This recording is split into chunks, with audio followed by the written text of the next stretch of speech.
बिस्मिल्लाहिर्रहमानिर्रहीम। शुरू अल्लाह के नाम से जो बड़ा मेहरबान निहायत रहम करने वाला है। अल्लाह की नमस्कारम और आदाब। अस्सलामु अलैकुम।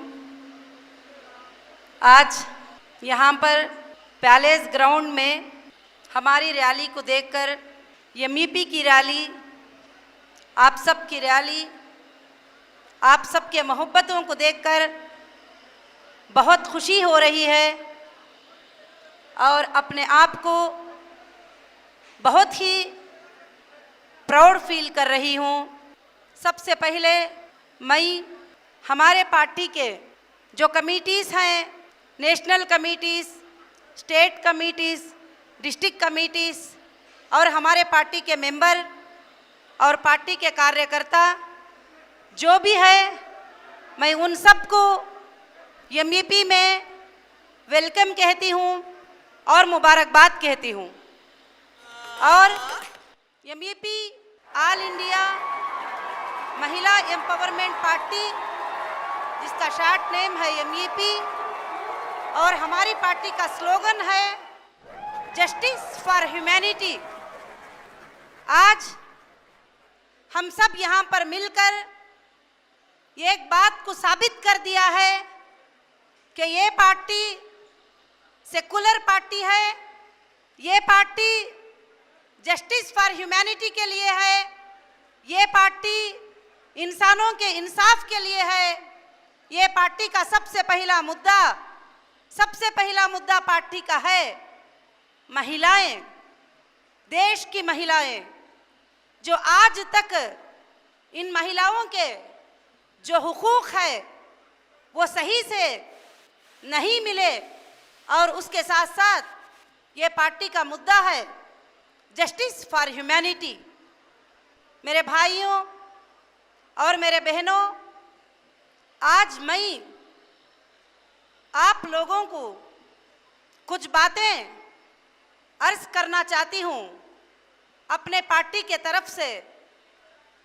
खासकर से पार्टी का जो मकसद है कि जो पॉलिटिकल, आज लोग पॉलिटिकल के नेम से लोगों के साथ जो नाइंसाफ़ी करते हैं, उन सब को चेंज करने के लिए और उन सब के लिए जो इनजस्टिस होते हैं भारत के अंदर, उसके लिए मैं एमईपी पार्टी को मैंने लॉन्च किया है। और आप सब की मोहब्बतें और आप सब ने जो मुझे सपोर्ट दिया, तो इसकी वजह से मैं चाहती हूँ कि ये पार्टी आगे चलकर कर्नाटका में 224 सीट्स पर इंशाअल्लाह कंटेस्ट करेगी।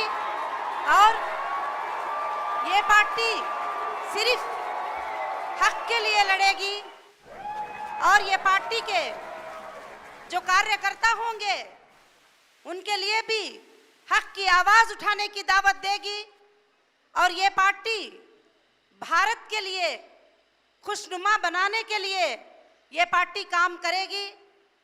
तो मेरे बहनों और भाइयों, इस पार्टी के अंदर बहुत सारे मुद्दे हैं, इस पार्टी के बहुत सारे मकसदे हैं।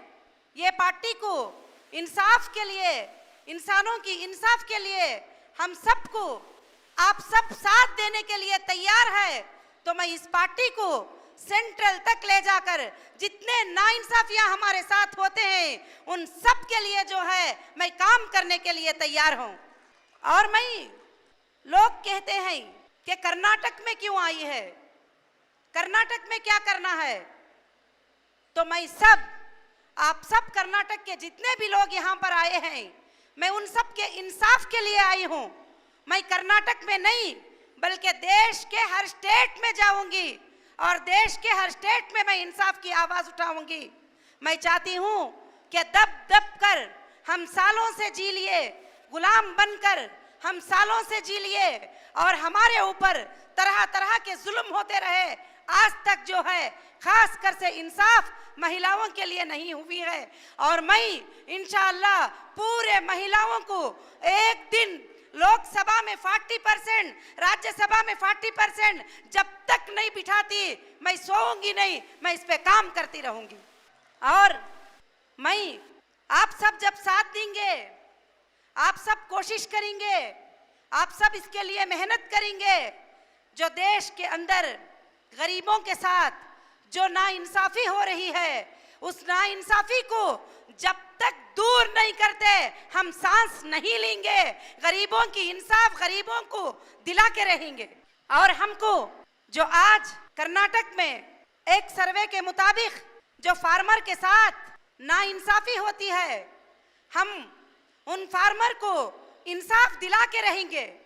और एक दिन आप सब साथ देंगे तो जरूर जो है ये सब एक दिन जरूर से पॉसिबल होगा।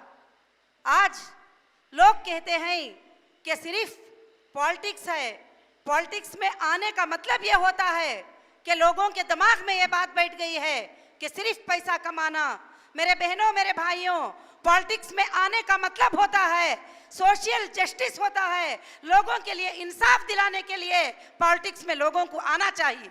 और आज हमारे भारत में जो नाइंसाफियां हो रहे हैं, खासकर से महिलाओं के साथ बहुत ज्यादा नाइंसाफियां हो रहे हैं।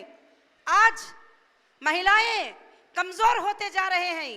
देश के 70% महिलाएं कमजोर होते जा रहे हैं, टूटते जा रहे हैं। हर पार्टी वाले आकर कहते हैं हम महिलाओं के साथ ही, हम महिलाओं के लिए प्रोग्राम करते हैं, हम महिलाओं के लिए ये करते हैं, बेटी बचाओ का प्रोग्राम करते हैं, फुला प्रोग्राम करते हैं। अगर आपको महिलाओं पे, देश के तमाम नेताओं महिलाओं पे अगर इतना ही तुम्हें मोहब्बत है तो शराब बंद करके बताइए। जो महिला जिस शराब को लेकर वो रात दिन जो है ये होती है, और देश के 50% 40% महिलाएं जिसकी शराब की वजह से माँ भी रो रही है, बीवी भी रो रही है, बहन भी रो रही है, और आखिर उसकी तबीयत खराब भी होती जा रही है। डॉक्टर्स कहते हैं शराब के पीने से सीने में सुराख पड़ जाएंगे, शराब के पीने से कैंसर आ जाएगा, शराब के पीने से इंसान को बहुत हानि है। मगर ऐ देश के नेताओं, मैं तुम सबसे सवाल करती हूँ, इसका लाइसेंस काट दीजिए, इसको बैन कर दीजिए, ताकि हमारे देश के औरतों को सुकून मिल सके, हमारे देश की औरतों को राहत मिल सके। और गरीबों को, अगर तुमको बिजनेस ही करना है, अगर तुम्हें वैट ही चाहिए, अगर तुम्हें जीएसटी ही चाहिए, तो तुमको जो है भारत के अंदर हजारों के प्रोडक्ट ही उसका बिजनेस कीजिए। शराब के बिजनेस को, शराब के धंधे को बंद कर दीजिए। मेरी बहनों, मेरे भाइयों, अगर आप साथ देंगे, अगर एमईपी की हुकूमत को लाएंगे, ये शराब के सारे दुकानों को मैं बंद करके बताऊंगी।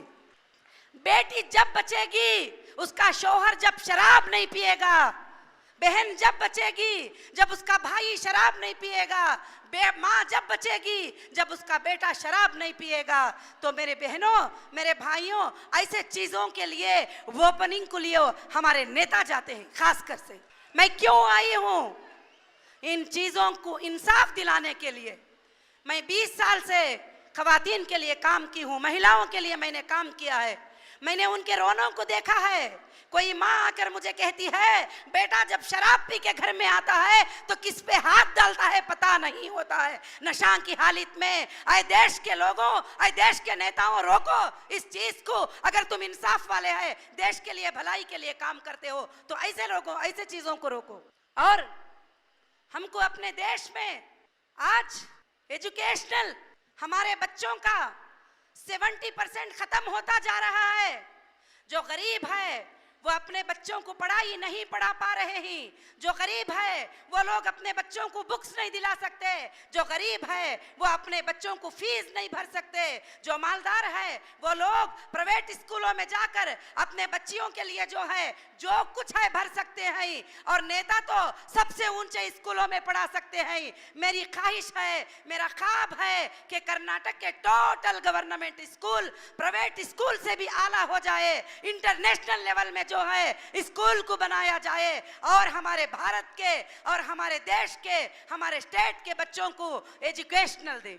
और एजुकेशनल के बजट मिलियन लाख करोड़, 50 लाख करोड़, 20,000 करोड़, कितना कितना सैंक्शन होता है। आप मेरे साथ चलिए, विलेजेस में देखिए, आप छोटे छोटे खरियों में देखिए, उन स्कूलों में बच्चों को बाथरूम नहीं है, उन स्कूलों को पेंट नहीं मारा गया, उन स्कूलों में बच्चों को चेयर नहीं है। तो बजट कहां जा रहा है? बजट कहां जा रहा है? इस बजट को गरीबों तक पहुंचाने के लिए एमईपी की आखिरी सांस तक काम करेगी। मुझे जितना भी दबाने की कोशिश करो, मैं दबने वाली नहीं हूं। मैं इंशाअल्लाह ये काम करके रहूंगी। मैं गरीबों के लिए इंसाफ दिला के रहूंगी। मेरी कोई ख्वाहिश नहीं है तुम सबको लेकर। बार बार लोग सवाल करते हैं कि क्यों आई है, क्यों इलेक्शन करती है, क्यों कंटेस्ट करने आई है। आज मैंने राजनीति में जुल्मों को देखा है।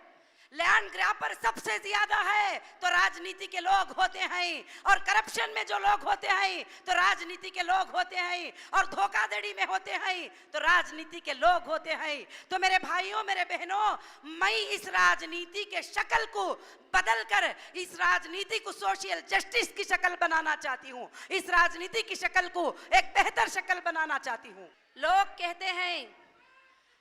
कहते हैं खासकर से जो है हमारा प्रोग्राम 11 तारीख का था, कल का प्रोग्राम था। मैं सैल्यूट करती हूँ, मैं तुम सबको सलाम करती हूँ। जो ये प्रोग्राम ऑर्गेनाइज करे उनको भी सलाम करती हूँ।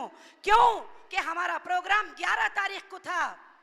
इस पर पॉलिटिकल प्रेशर इतना डाला गया कि 11 तारीख को ये प्रोग्राम ना हो सके, और किसी भी हालत से जो है ये प्रोग्राम को एक दिन जो है आगे कर दिया गया। मगर फिर भी मैं शुक्र अदा करती हूँ, मैं सैल्यूट करती हूँ। हम हारे नहीं, इस प्रोग्राम की कामयाबी से हम जीत गए। और आपकी मोहब्बत जो एक दिन पहले होने के बाद भी आपने मुझसे मोहब्बत करके बता दिया कि जिंदगी में आगे चलकर कुछ मुश्किल भी होगी तो हर हालत में हम साथ हैं।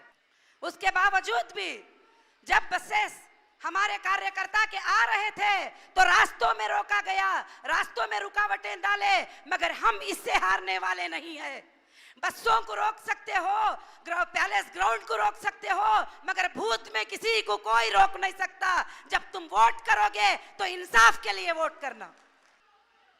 आज आप इन जुल्मों के नीचे दब जाओगे, आज आप अपने हुकूक के लिए आवाज नहीं उठाओगे, आज आप इंसाफ के लिए आवाज नहीं उठाओगे, तो तुमको ब्रिटिश से भी ज्यादा गुलामी नेताओं की करना पड़ जाएगा।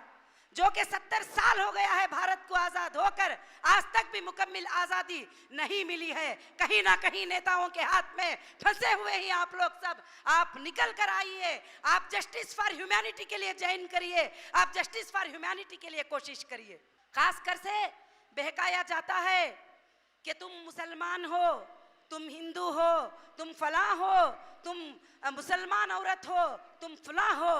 आप सबको सबक सिखाना है। हम मुसलमान हैं, हम हिंदू हैं, हम क्रिश्चियन हैं, हम लिंगायत हैं, हम दलित हैं, हम गौड़ास हैं, मगर हम एक भारतीय है। हमारे पास भारत के होने का एक रिश्ता है। हम हर कंट्री में अपने आप को भारतीय बताते हैं, कोई मुसलमान और हिंदू नहीं बताता है। इसको साबित करके बताना है और कम्युनल को खत्म करना है, ये मेरा ख्वाब है। लोग कहते हैं सिर्फ वोट के लिए किसी को कुछ भी कर दो, तो ये समझते हैं कि उससे हम नाकाम हो जाएंगे। मगर एक सच्ची आवाज, एक इंसाफ की आवाज आए भारत के नागरिकों, एक सच्ची आवाज तुम उठाओगे, 135 करोड़ की आवाज भी दब सकती है तुम्हारी एक सच्ची आवाज के सामने। कोई सच्चे आवाज के उठाने वाले को अगर कोई जान से भी मार देता है तो उसकी आवाज बाकी रह जाती है। उसकी आवाज से हजारों साल तक लोग, जैसे हम सैल्यूट करते हैं ब्रदर अंबेडकर को, जैसे हम सैल्यूट करते हैं भारत के संविधान बनाने की कमेटी को, जो कि इंसाफ से संविधान बनाकर हमको सबको भारत में इलेक्शन कंटेस्ट करने के राइट्स दिए हैं। यहाँ भाषागिरी नहीं है कि 10 साल से कोई एमएलए है तो वही रहेगा, 20 साल से कोई एमपी है तो वही रहेगा, कोई 30 साल से फुला है तो वही रहेगा। भारत के हर वो नागरिक को राइट है कि वो लोगों के जस्टिस के लिए खड़ा हो जाए, वो इंसाफ के लिए खड़ा हो जाए, वो इलेक्शन कंटेस्ट करने के लिए खड़ा हो जाए, तो जरूर उसके राइट्स जो है उसको जरूर से मिलेंगे। ये मेरी आवाज है, ये मेरी कोशिश है कि भारत के अंदर जो आज के हालात में सारे दुनिया के सारे गरीबों के साथ जो नाइंसाफी हो रही है, वो नाइंसाफी को बंद करने में क्या आप सब मेरा साथ देंगे? आप हाथ उठाइए कि आप सब मेरा साथ देंगे, कि आप सब मेरे साथ रहेंगे। अगर आप साथ देंगे 2019 में लोकसभा इलेक्शन पूरे भारत में कंटेस्ट करके जीएसटी को टोटल हटा के बताऊंगी, और इडली पे जीएसटी को हटाऊंगी, चाय पे जीएसटी को हटाऊंगी। इडली तो छोड़िए, चाय तो छोड़िए, हजाम के पास जाते हैं शेव करने के लिए, उस पर भी जीएसटी है। शर्म करना चाहिए। हमारे भारत में कमाई की क्या इतनी जरूरत पड़ गई है? छोटी छोटी चीज पर जीएसटी है। मुझे तुम साथ देंगे, मैं लोकसभा इलेक्शन कंटेस्ट करके ये जुल्मों को हटा के आप सबको बताऊंगी इंशाअल्लाह। आज हमारे जो स्टाफ होते हैं, गवर्नमेंट स्टाफ क्यों ना हो, भारत के सैनिक क्यों ना हो, आज हमारी पुलिस डिपार्टमेंट क्यों ना हो, उनके आप सैलरीज चेक करेंगे तो 8,000 सैलरी, 10,000 सैलरी। शर्म करना चाहिए। जो भारत के लिए जो खिदमत करते हैं उनके सैलरीज को मैं 200% बढ़ाकर बताऊंगी, क्योंकि वो भारत के लिए जो काम करते हैं सबसे ज्यादा। और नेताओं के संदेश, जो नेताओं के संदेश है उसको खाली करके बताऊंगी कि किस तरह से नेताओं के पैसे खाली होना है। आज भारत के अमानतदारी से जो जॉब करता है उस स्टाफ के लिए रहने के लिए घर नहीं, उसके लिए कोई फीचर नहीं, उसके बच्चों के लिए कोई फीचर नहीं। वही एक नेता के लिए देख लीजिए, हजारों के करोड़, लाखों के करोड़, वहां 5 स्टार होटल, यहाँ 5 स्टार होटल, सब कुछ बन जाती है। मैं ये सारे चीजों को खत्म करके उनसे खींच के गरीबों को दिला के बताऊंगी। ये मेरा ख्वाब है, ये मेरी मिशन है, क्योंकि मैं ये सालों से देख देख कर थक गई हूं इन जुल्मों को। और भारत की औरतों को इंसाफ कैसे मिलेगी? मेरे भाइयों, मेरे बहनों, आप किसी भी मजहब से रहो, किसी भी कौम से रहो, अपने बच्चियों को जो हाथ मांगने आता है शादी के लिए, डौरी मांगने वाले को हाथ में अपनी बच्ची को मत रखो, उससे बदल अच्छा है उसको अपने घर में रखो। क्यों? आज लड़की पैदा होते ही चेहरे उतर जाते हैं, लड़की पैदा होते ही चेहरों पे खौफ आ जाता है, और लड़की पैदा होते ही बहुत से ज्यादा ये करते हैं। क्यों? कि लड़की की शादी जब होती है तो लड़की का बाप गुलाम बन के मंडप में घूमता है, गुलाम बन के काम करता है, लड़के का बाप कालर उछाल के आता है। मैं जब तक इसको खत्म नहीं करूंगी कि लड़की का बाप कालर उछाल के आए और लड़के का बाप भी, दोनों भी मिलकर एक सम्मान के साथ आए, मैं भारत में जब तक वो इंसाफ नहीं दिलाऊंगी मैं खामोश नहीं रहूंगी। आप अपने बच्चियों को सम्मान दें, आप अपने बच्चियों को हुकूक दें। ऐ भारत के मर्दों, तुम अपने बीवी को भी हुकूक दो, तुम अपने बीवी को अपनी सम्मान समझो, अपनी बीवी को अपने बराबर समझो, उसको घर की गुलाम मत समझो। जो लोग गुलाम समझकर उसके साथ जुल्म करेंगे, उस औरत को इंसाफ दिला के दिखाऊंगी और उसके साथ खड़ी होकर मैं बताऊंगी। तो आज हमको चाहिए कि आज एक नई शक्ल राजनीति की बनाएं और एक नया इनकलाब लेकर आए। उन नेताओं को खड़े होकर पूछें, हमारे वो जो गरीब घरों का बजट था 10 लाख करोड़, कहां गया वो? अभी तक तो गरीब घर झोपड़े वैसे ही है, वो कहां गया बजट? 35% इनकम टैक्स, 18% जीएसटी, फिर वैट, फिर और सर्विसेज और चार्जेस। कहां जा रहे हैं भारत के ये पैसे? क्या भारत में है? क्या बैंकों के जरिए ये इंटरनेशनल को जा रहे हैं? आप गौर करिए। बस आज हर हक बातिल के नीचे, झूठ के नीचे दबा हुआ है। तो मैं चाहती हूं कि हक की आवाज को उठाकर हम पूरे भारत के अंदर एक डायमंड की चमक लाएंगे और डायमंड को वोट देकर सारे लोगों के जिंदगी में रोशनी लाने की ये कोशिश करेंगे। लोग कहते हैं ये पार्टी नई है, पुरानी है। गोल्ड नया पुराना नहीं होता है, गोल्ड गोल्ड होता है। नेशनल पार्टी होती है, गवर्नमेंट से रजिस्टर होती है, पूरे राइट्स ये पार्टी को होते हैं। अगर तुम कंटेस्ट करके इंसाफ के साथ, लोगों के साथ इंसाफ करेंगे तो बिल्कुल से बिल्कुल जो है हमारी पार्टी जरूर कामयाब हो जाएगी। मैं सैल्यूट करती हूं हमारे कैंडिडेट को, जो हमारे कार्यकर्ता को, जो मुझे सपोर्ट किए और मुझे साथ दिए और कंटेस्ट करने के लिए एक से एक कॉन्स्टिट्यूंसी में 10-10 लोग आगे बढ़कर हैं। तो मैं सैल्यूट करती हूं आप लोगों को, आपकी हिम्मत को, आपके जस्टिस फॉर ह्यूमैनिटी को साथ देने के लिए। मैं चाहती हूं कि हम भारत में एक पीस इलेक्शन करके हम बताएं, हम लोगों को जुल्म करने वाला इलेक्शन हमें नहीं चाहिए और लोगों को गाली देने वाला इलेक्शन हमें नहीं चाहिए और लोगों को तकलीफ देने वाला इलेक्शन हमें नहीं चाहिए। हम अच्छा इलेक्शन कंटेस्ट करके लोगों को इंसाफ देने के लिए आप सबका मुझे साथ चाहिए। अगर आप सब साथ देंगे, कर्नाटक में इंशाअल्लाह एमईपी की हुकूमत आएगी, एमईपी की रोलिंग आएगी, तो जरूर से जरूर जो है एमईपी के जरिए 5 साल के अंदर हर पूर घर को मिटा के एक अच्छा घर गरीबों को हम बना के दे देंगे। और 5 साल के अंदर जो स्कूल टूटे फूटे हैं उन स्कूलों को एक स्टैंडर्ड पे लेके आके अपने बच्चों को एक अच्छा एजुकेशनल दिला देंगे। और 5 साल के अंदर जो फार्मर छोटी छोटे मुश्किलात को लोन लेकर अपने आप को सुसाइड कर रहे हैं, उनको इंटरेस्ट फ्री लोन देकर अगर वो ना पे कर सके तो सब्सिडी के तौर पर उनको माफ करके उनके जिंदगियों को बचाने के लिए कोशिश करेंगे। आज हमको ये सारे चीजें करने के लिए वैसे तो कर नहीं सकते। लोग कहते हैं कि क्यों आई हो पार्टी में, क्यों आई हो पॉलिटिकल पार्टी में? मैं इसलिए आई हूं ये बिगड़े हुए शक्लों को उठा के फेंक कर अच्छे शक्लों को सीटों पे बिठाने के लिए, अच्छे इरादों वालों को सीटों पे बिठाने के लिए। कल मुझसे एक क्वेश्चन किया गया कि तुम्हारी पार्टी में बहुत ज्यादा एक्सपीरियंस वाले कैंडिडेट शायद नहीं है, ऐसा करके किसी ने मुझसे सवाल किया। मैंने जवाब दिया, मुझे नहीं चाहिए वो लैंड ग्रैबिंग एक्सपीरियंस वाले, मुझे नहीं चाहिए वो करप्शन एक्सपीरियंस वाले, मुझे नहीं चाहिए वो धोखे का एक्सपीरियंस वाले, मुझे चाहिए पाकीज़ा कैंडिडेट, मुझे चाहिए अच्छा दिल रखने वाले कैंडिडेट, मुझे चाहिए कल चलकर समाज के लिए रात और दिन खिदमत करने वाले कैंडिडेट। अगर मेरे कैंडिडेट कल चलकर लोगों के साथ धोखा देंगे, मैं 1 घंटे में डिस्क्वालीफाई करूंगी उनको। मेरे कार्यकर्ता कहीं पर ऐसे काम करेंगे, कहीं पर लोगों को धोखे देंगे, मैं उनको 1 दिन में डिस्क्वालीफाई करके बताऊंगी, मगर प्रूफ के साथ, राजकीय के बुनियादों पे नहीं मगर प्रूफ के साथ।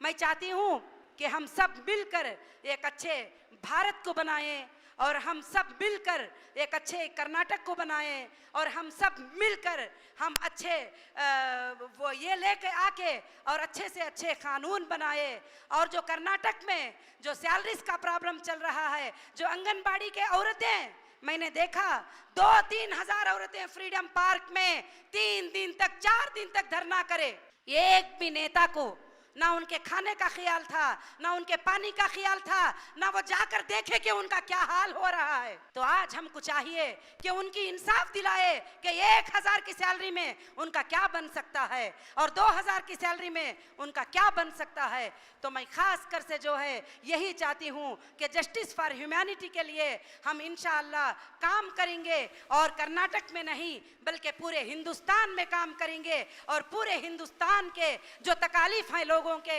उसको हटाकर बताएंगे।